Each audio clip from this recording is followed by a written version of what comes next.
hath been possessed with the devil prayed him that he might be with him. That's to be our prayer as well, that when our lives have been changed by the Lord, that we would just want to be with him. Amen. Jesus suffered him not, and saith unto him, Go home to thy friends, and tell them what great things the Lord hath done for thee, and hath had compassion on thee. And he departed and began to publish. What a great story there. And we know that it really did factually happen because it's in the Word of God. This man who has been set free by Jesus, or the man who had been set free by Jesus, wanted to be with Jesus. He didn't only want what Jesus could do for him. The true change in his heart was shown by his desire to simply be around his Savior. And this was a great message to tell, the story of his life change. And this is a gospel. This is a good story that each and every one of us should be able to preach. And the man set free did preach because he departed and began to proclaim or publish all that Jesus had done for him. His story showed the value of one life. And because this was the only reason why Jesus came to this side of the Sea of Galilee, just for one person. Now look at verses 21 through 24. And we see Jesus demonstrating his authority over sickness and death. Verse 21 reads, When Jesus was passed over again by ship unto the other side, much people gathered unto him, and he was nigh unto the sea. And behold, there cometh one of the rulers of the synagogue, Jairus by name. And when he saw him, he fell at his feet.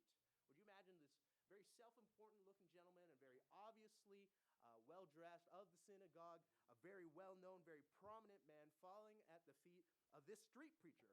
And he besought him greatly, saying, My little daughter lieth at the point of death. I pray thee, come and lay thy hands on her, that she might be healed, and she shall live. And I'm just picturing this scene in my mind, that Jesus, remember, he was just an ordinary-looking fella. There was no beauty that we should desire him. And I'm watching Laura, I believe, just walk here back and forth, right? And the amount of love that Jairus had for his daughter was such that, you know, it didn't matter how he disgraced himself in the eyes of other people. Here's this important-looking person who had a lot of responsibilities. He just didn't care. He knew that if he would just get to Jesus, he could get his problems fixed, and perhaps he could get his daughter healed.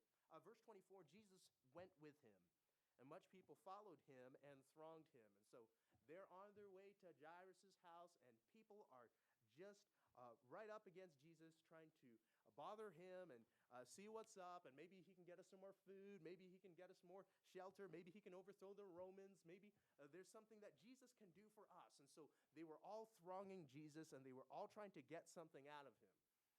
They were more concerned with the blessing rather than the blesser. And what a dangerous trap that can be in our own lives, where we just want the gifts of God instead of the giver. A great multitude gathered to Jesus, and Jesus left the Gentile region around the Sea of Galilee, and so he returned to the Jewish towns on the other side, like I've been mentioning. And the large crowds immediately came to Jesus again. And this ruler of the synagogue, Jairus, he was like a modern-day pastor.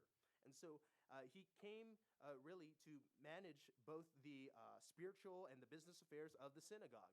And he came in desperation to Jesus, begged him earnestly, because his daughter was at the point of death. And so when a Roman centurion came to Jesus in a similar situation, Jesus didn't even go to the centurion's house to heal the servant. He simply healed him, pronounced him healed, and healed him from a distance. And but here, Jesus did not demand that Jairus show the same faith that the centurion had. Jesus responded to the faith that Jairus currently had. And Jesus asked us to give to him the faith that we have. Right. And so that's a powerful thought right there. Jesus meets us right where we are. Trapp said, this was weakness of faith, far short of that of the centurion, who yet was a Roman soldier, whereas Jairus was a learned Jew. And knowledge is therefore one thing, faith another. And the greatest scholars are not always the holiest men. And 4 notes necessary for answered prayer. 4 notes necessary for answered prayer. Number 1, we must put ourselves in the presence of Jesus. We must put ourselves in the presence of Jesus. Notice one of the rulers of the synagogue came. And number 2, we must humble ourselves sincerely before Jesus. Number 2, we must humble ourselves sincerely before Jesus. This ruler fell at the feet of Jesus we must humble ourselves sincerely. Number three, we must lay open our request with a holy earnestness.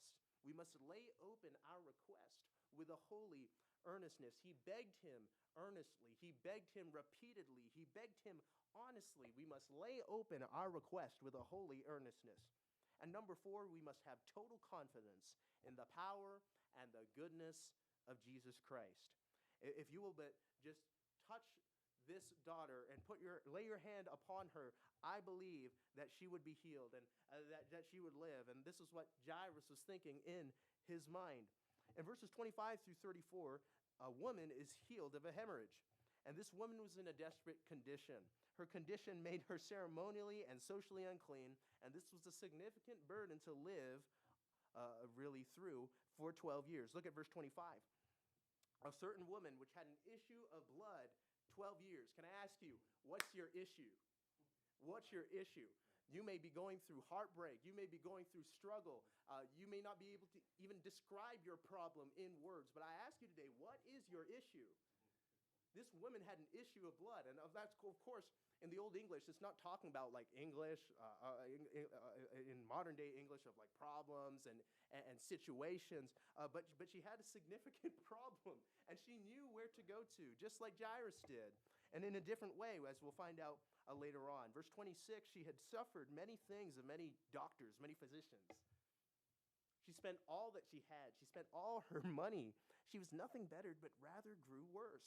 But when she had heard of Jesus, she came in the press behind. The paparazzi was all there, and she approached from maybe a different angle, and she had one goal. She had one goal, to touch his garment. For she said, if I may but touch his clothes. What unusual faith there. If I can just touch Jesus' clothes, I am going to be whole. You notice all these different people approaching Jesus in different ways. Some people said, well, if he'll just speak the word, if I can just touch him, if I can just look at him, if I can just be in his presence. People had faith to varying degrees, but she really believed if she could just touch the clothes of Jesus, she would be whole. According to the Jewish ideas of the time, if this woman touched anybody, if she just kind of passed by someone and her elbow touched somebody, she made him or her ceremonially unclean. And so this uncleanness did not allow them to take place in a corporate worship. And she couldn't live in her own home. She was divorced from her husband. She was ostracized from all society. She must not come in contact with her old friends. And she was excommunicated from the services of the synagogue and thus shut out from the women's courts in the temple. There wasn't a whole lot of this person could really do except to seek for help. And so that's why she spent all her money. She had no family. She had no friends. She was ostracized by the community. She had suffered many things from many physicians, and she went to these medical professionals to get better, but just got worse. And she became poorer. And Luke 8:43 tells us that she spent all her livelihood on physicians. Jesus knew, and of course many others knew, that doctor bills could take away all the money that a family might have. The ancient rabbis had many different formulas to help a woman that was afflicted specifically like this. This rabbi by the name of Rabbi Jochanan says, take of gum Alexandria and of alum and of a zuzi each, and let them be bruised together and given in wine to the woman that hath an issue of blood. But if this fail, take of Persian onions, 9 logs, boil them in wine, and give it to her to drink, and say, arise from thy flux. But should this fail, set her in a place where 2 ways meet, like an intersection, like a traffic stop, right? Let her hold a cup of wine in her hand, and let somebody come behind and affright her, like you have the hiccups, right? And say, arise from thy flux. And but should this do no good? And they just had so many ideas about getting rid of this issue of blood. There were more ways, but none of these worked. When a soul is sick today, they often go to many different doctors and spend a great deal of time, a great deal of money, only to suffer many things from many physicians. A sick soul may go to Dr. Entertainment and find no cure. They may pay a visit to Dr. Success, but he's no help in the long run. A Dr. Pleasure, Dr. Self-Help, or Dr. Religion can't bring a real cure. Only Dr. Jesus can heal you. If only I may touch his clothes, I shall be made well. And because this woman's condition was embarrassing and because she was ceremonially unclean and would be condemned for touching Jesus, maybe publicly or even being in a pressing crowd, she wanted to do this secretly. And that's why she came around the backside, and she didn't want to be seen. And she would not openly and publicly ask Jesus to be healed. But she thought, if I can just get away with this and just touch his clothes, I'm going to be made well. And since we have no evidence in the Bible that Jesus had healed this way before, we know that the woman acted at least partially on some kind of superstition, right? Her faith had elements of superstition possibly or error, but she did believe, here's the bottom line, she did believe in the healing power of Jesus and that the border of his garment served as a point of contact for this woman's faith. And there were many things we could find wrong with this woman's faith, and nevertheless her faith was in Jesus. And the object of faith is more important than the quality of faith. Let me say that again. The object of our faith should be Jesus, and that's much more important than the quality of our faith. Don't worry about trying to manufacture success within yourself or trying to buttress and support all these things within yourself, because you of your own self and me of my own self, we can do nothing. Without Jesus, we can do nothing. And so we must be looking unto the author and the finisher of our faith. We understand there was no magic in the garments of Jesus. Right. Perhaps there was superstition in the woman's mind, but no magic. And Jesus honored her faith, as in the case of Peter's shadow and Paul's handkerchief. Remember, in Peter, in Acts chapter 5, people were laid out in the streets in hopes that the Apostle Peter would cast his shadow over them. Or the Apostle Paul in Acts 19, from his body were brought unto the sick kerchiefs or aprons, and the diseases departed from them, and the evil spirits went out of them.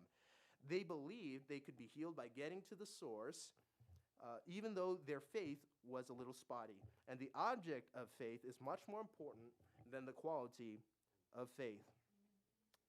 Believers were the more added to the Lord, multitudes of both men and women, insomuch that they brought forth the sick into the streets and laid them on beds and couches, that at least the shadow of Peter, right, passing by might overshadow some of them. And so there was a lot of superstition, and people were healed in Acts chapter number 5. People were healed in Acts chapter 19. And in a similar way, perhaps she thought, well, if I could just touch the border of his garment.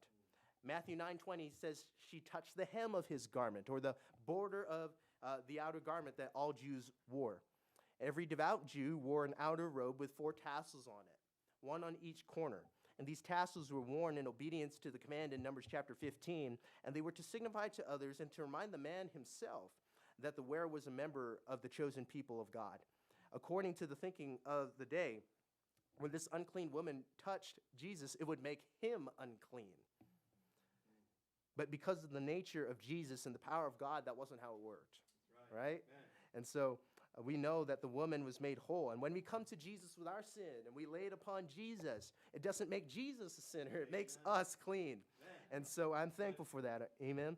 And she felt in her body that she was healed of the affliction, immediately knowing in himself that power had gone out of him. And so when the woman was healed, both the woman and Jesus knew it happened. She felt in her body that it happened, and Jesus felt that power had gone out of him. And so verse number 30 of Mark chapter 5. Mark 5:30, Jesus, immediately knowing in himself that virtue had gone out of him, she turned about in the press and said, "Who touched my clothes?" And his followers, his disciples, said unto him, "Thou seest the multitudes thronging thee, and sayest thou, who touched me?" Are you serious, Jesus? Are you for real right now? If you were surrounded by people, and one of your friends said, "Well, someone tapped me on the shoulder." Come on, dude, you're surrounded by people. All right? And so verse 34, Jesus said to this woman, "Daughter, thy faith hath made thee whole. Go in peace, be whole of thy plague." Yes. This is the only healing or miracle in the ministry of Jesus or anyone else in the Bible that mentions the idea of virtue going out of somebody, right? But from every other healing in the ministry of Jesus, we don't get the idea that God's healing power was communicated by a noticeable surge of power flowing through Jesus and into somebody else. Yet on this occasion, something happened, and we don't really know how. And because this woman was embarrassed and thought her uncleanness really meant that no one would let her touch Jesus, she tried to do that secretly, but often often God brings his work out into the open, even if it begins secretly. Jesus knew all along who touched him and received the healing. He asked, "Who touched my clothes?" for the benefit of the woman, not because he didn't know who the person was. Right. And the disciples were amazed that Jesus asked this question. The disciples didn't understand the difference between casual contact with Jesus and reaching out to him in faith. Amen. We can imagine someone who, because of the press or the crowd, bumped against Jesus, right? And when the woman's miracle was revealed, they might say, "I bumped into Jesus," right? "I touched him, yet I was not healed." But there's a huge difference between bumping into Jesus here and there and reaching out to touch him by faith, in faith. And you can come to church week after week and bump into Jesus, have an incidental encounter with Jesus, but this isn't the same as reaching out to him, to touch him in faith. You can always distinguish between the jostle of a curious mob and the agonized touch of a needy soul. Amen. And Jesus made her go through all of this, although he knew who she was. Say that again. Jesus knew who this person was. We don't have her name, but Jesus knew her name. And she knew who she was. He knew who she was. And it may seem that his only purpose was to embarrass this poor woman before other people. But that wasn't the purpose at all. Jesus did it so that she would know his healing power. It is true that Mark tells us that she felt in her body that she was healed of the affliction, but this woman was really just like any other person. She might seem to doubt and fear, wonder if she was really, really healed. She would wonder if the ailment would return. But Jesus told her, "Go in peace. Go in peace. Be whole of thy plague." And so Jesus called her out publicly so that she would absolutely know that she was healed. Jesus did all of this so that others would know that she was healed. This woman had an ailment that no one could see, and it made her a public outcast. It would sound suspicious to many if she just announced that she was healed. And they would think that she had made it up just to be considered clean again.